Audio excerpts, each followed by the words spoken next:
And there's no tenderness like before in your fingertips. I don't even know the words.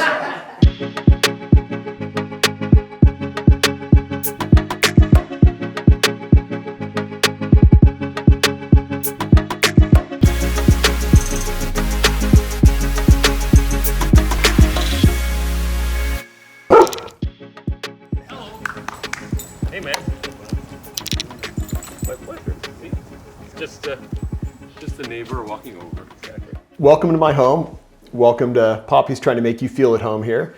Thanks for joining us. Really looking forward to this conversation.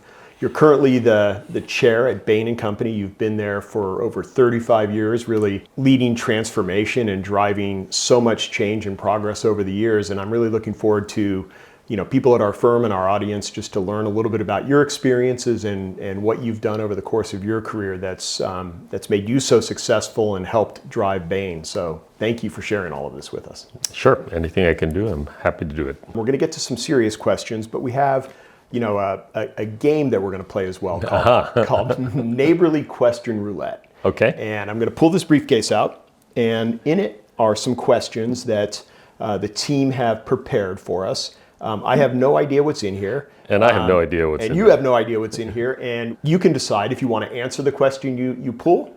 And my commitment to you is if you answer it, I'll answer it too.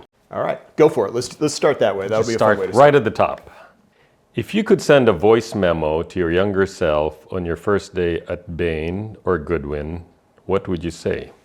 I'd probably tell that young, newlywed summer associate, trust your instincts. You're picking a firm, but you're also picking a team, a profession, a life, and I wish you the very best, but if you trust your instincts along the way, everything will turn out okay.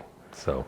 I love that. I love that answer. So mine's not dissimilar, and I had a minute or two to think while you were answering yours. I would say to myself to relax and take the opportunities that come to you, and not everything has to come at the exact right time, and not everything has to be perfect the way it comes to you, and just embrace the things that come your way, embrace the challenges and the new experiences, because that's really how you learn. And the question you picked is such a great segue into one of the questions I wanted to ask you, and that is, you have this truly remarkable story from early in your career. You were at MIT as a student, and kind of a role model hero, Jack Welch, who was at that time. Oh, that story, yeah. Yeah, at that time, the CEO of GE came to speak. Could you share that story? I just love it.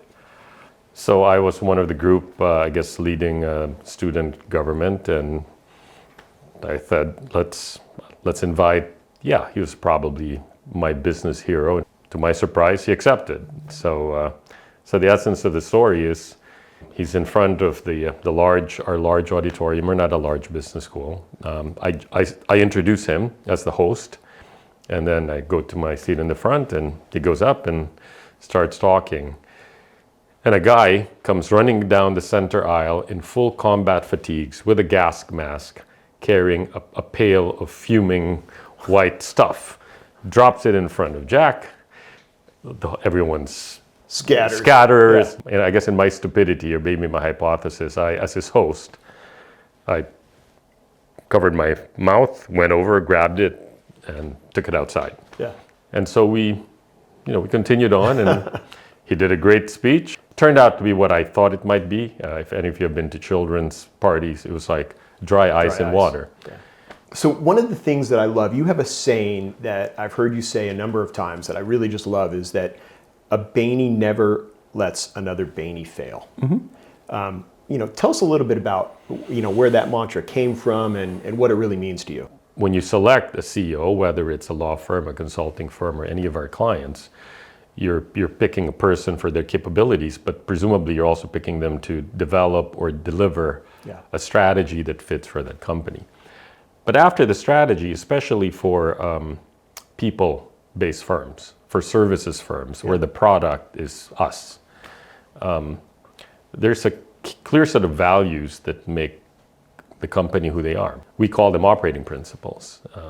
So we tried to articulate a set of 5 operating principles that would be defining behaviors of Bainies anywhere in the world. And that was one of the 5. I'll shift gears a little bit. Through your leadership as managing partner and now as chair, you've really focused on culture and your senior Bainies, mentoring and helping the rest of the organization kind of reach development goals, career goals. And something that you've included in evaluations is the Net Promoter Score. Sure. Yeah. Which now, am I correct that did Bain invent the Net Promoter Score? Yeah, a Bain partner, now a fellow. I guess it had to be over 30 years ago in the 90s. Fred Reichelt invented the concept of NPS, Net Promoter Score. If customer loyalty is a good concept, lifetime value of loyal customers, we find talent loyalty is You took that and said, hey, the Net Promoter Score that businesses, would you recommend my business to your friends effectively is what that Net Promoter in a nutshell, right? It's probably a fair way to say it. Absolutely. So you took that and said, let's have our people have a Net Promoter Score that the people that work with them and are engaged with them, is that how it works? For businesses like ours, there is a direct correlation between talent loyalty and client loyalty. And so if you believe that, and we do, then your entire business system has to be designed, configured, managed, reinforced to promote talent loyalty so that people, not everyone will stick around for 30 plus years. Sure. But you want the propensity for that, the management for that. And so we do measure as part of your performance reviews, really from the time you start managing other people. Let's do one final neighborly question roulette. If we hosted a neighborhood talent show, what would your act be? You're really going to answer that one, huh? I will. Yeah, okay. It's not out of the question. I'll even perform. I'm from the Philippines originally, and like most Filipinos, I sing. I can do karaoke. We have Bain bands, an office band, a house band, and I would say in my 37 years based in San Francisco, I pretty much perform at the Bain band every year. I have very few talents, and if we had a Goodwin band, there's no way they would let me perform. The thing with technology now, with auto tune. So you're going to make me feel better, is that? Yeah, I think if you did a karaoke and we actually recorded and filmed it, and we auto tuned you, be all right. Be good. I would be happy to duet you. Okay, maybe that's how we'll finish. Probably one of the songs I've performed several times as well is a duet. It's You've Lost That Loving Feeling. It'd be like Top Gun. It'd be like Goose and Maverick. Yeah, you go in. Totally. And by the way, this one is a edgier song. It goes, "You've lost our biggest client." No. And so it's a darker edged song go. than something uplifting like we're so. Manny, this has been a lot of fun. You've been a great sport with the question roulette, and it's just really great having you here. Oh, it's a gift. I've appreciated getting to know you, getting to become friends, getting to be a neighborly person. and by the way, I admire your firm a lot. We're not just peers. We're clients. Yep, exactly. And, Mutual. The position you hold in your industry, a firm that's so highly respected, great NPS with clients, a company, a partnership people want to work for. I appreciate it. Thanks, bud. Thanks, my friend. Thanks, Poppy. Yeah, she did all right. Yeah, she was well behaved. Good girl. We're not leaving unless we get that duet. That was too good of a mandatory. You never close your eyes anymore when I kiss your lips. See?